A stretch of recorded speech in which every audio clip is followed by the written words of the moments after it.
نو د تلاوت او د تجوید د سهولت دپاره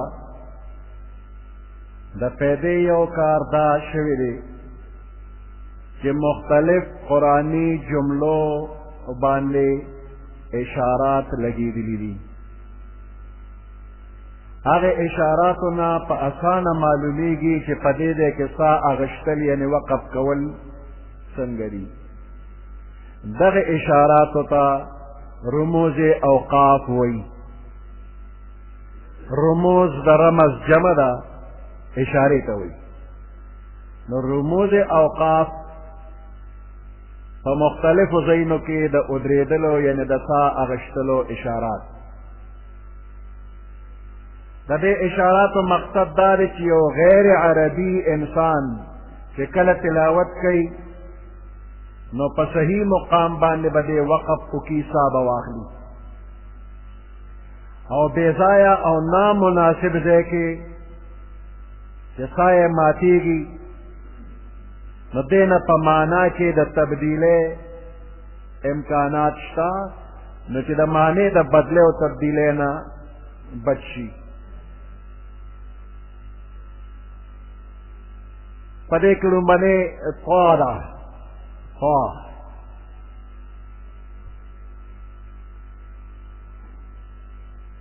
عوام ورته طی وایي، خو تجوید والا طا وایي. نه دا طی یا طا د دې مطلب دی وقف مطلق. دا د وقف مطلق مخفف دی. مطلب یې دا دی چې دې ځای کې خبره پوره شوله، وقف کول یعنې سا اغشتل بهتر دی. په دې ځای سا والا وقف وکړه بهتر دی. ورپسې جیم دا د وقف جایز مخفف دی. د دې ځای مطلب دا چې دې ځای کې وقف کول خو درست دی، خو بهتر دا ده چې وقف ونه کړي. جیم وقف جائز، وقف کول جائز دی، خو بهتر دا ده چې دلته وقف مه کوه. ورپسې صاد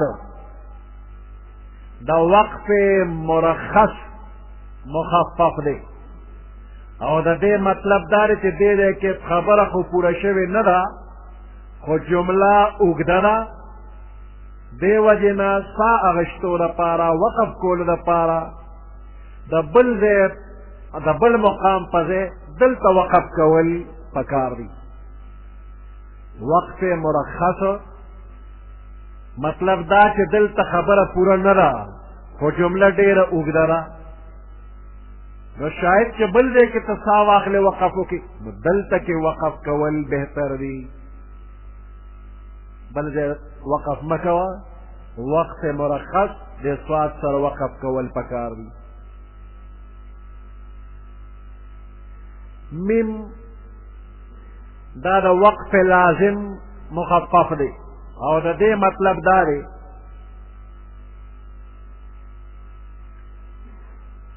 چې که دلته د وقف ونه کړ نو د آیات په معنی کې به ډېره زیاته غلطي راشي. دې وجې نه دلته کې وقف کول ډېر بهتر دی.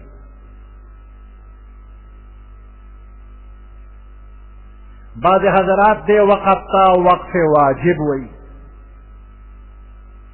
خو دا د فقه واجب نه دی چې که پاتې شي نو ګناهګار شي، بلکې مقصد صرف دا دی چې دې ځای کې وقف کول د نورو ځایونو د وقف نه ډېر بهتر دی. او لا چې کوم ځای لیکلی دی نو دا د لا تقف مه ودرېږه، د هغې مخفف دی. مطلب دا چې دلته کې ودرېږه ما،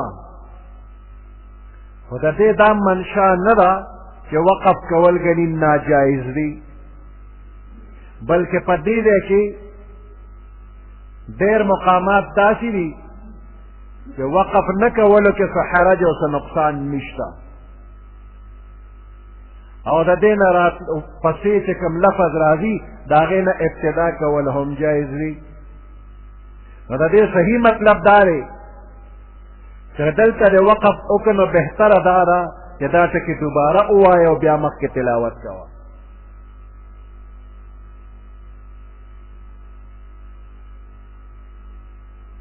او د مخکې لفظ نه ابتدا کول ښه نه دي.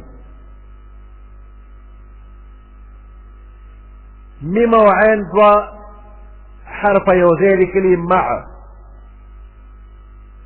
دا د معانقې مخفف، معانقه تر غاړوتو ته وایي. وی دا علامه په داسې ځای کې لیکلي وي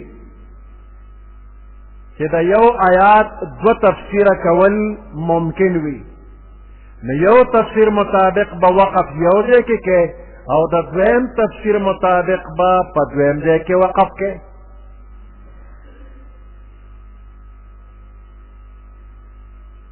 لہذا په دې کې چې کوم ځای کې وقف کولی شي نو یو ځای کې به وکړي، خو یو ځای کې وقف وکړي نو بل ځای کې به بیا وقف دویم نه کوي، یو وقف به کوي دویم به نه کوي. مثال په طور ذالک مثلهم فی التورات، نو دغلته درې ټکي لیکلي دي، ورپسې ومثلهم فی الانجیل، نو دغلته بیا درې نقطې دي، او په حاشیه باندې به لیکلي معانقه، میم عین یا معانقه. نو په دې ځای کې که په التورات باندې وقف وکړي شي ذالک مثلهم فی التورات، فی التورات، نو الانجیل باندې بیا وقف کول به جایز نشي. ذالک مثلهم فی التورات ومثلهم فی الانجیل کزرع اخرج شطأه، انجیل سره بیا وقف نه کوي.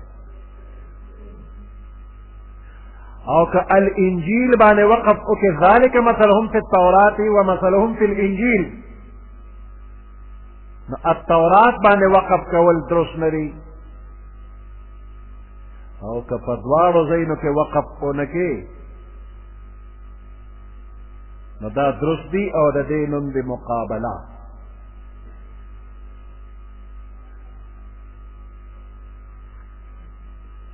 ورپسې سکته، دا سکته علامه د دې ده چې دې ځای کې ودرېدل پکار دي، خو سا به نه ماتې، سا به ماتېږي نه، او بریک ولګوه.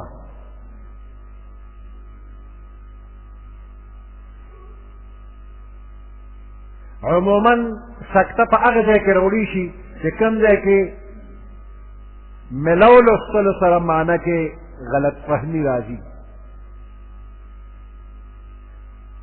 ورپسې وقفه، دا د سکتې نه یو فوټې زیات ساعت ودرېدل وي، خو سا به دلته هم نه ماتې. او ورپسې قاف دی، نو قیل علیه الوقف، ویل شوي چې دلته وقف شته. مطلب د دې دا دی چې بعضې حضراتو په نیز باندې دې ځای کې وقف دی او د بعضې په نیز باندې وقف نشته. او قف نه دې معنا ده ودرېږه، دا په داسې ځای کې راوړی شي چې کوم ځای کې د لوستونکي دا خیالم کېدی شي چې دې ځای کې وقف کول درست نه دي، نو هلته یې لیکلي قف ودرېږه. صاد لام یې صلې، دا لفظ چې کوم ځای لیکلي نو الاصل اولاد د هغې مخفف دی.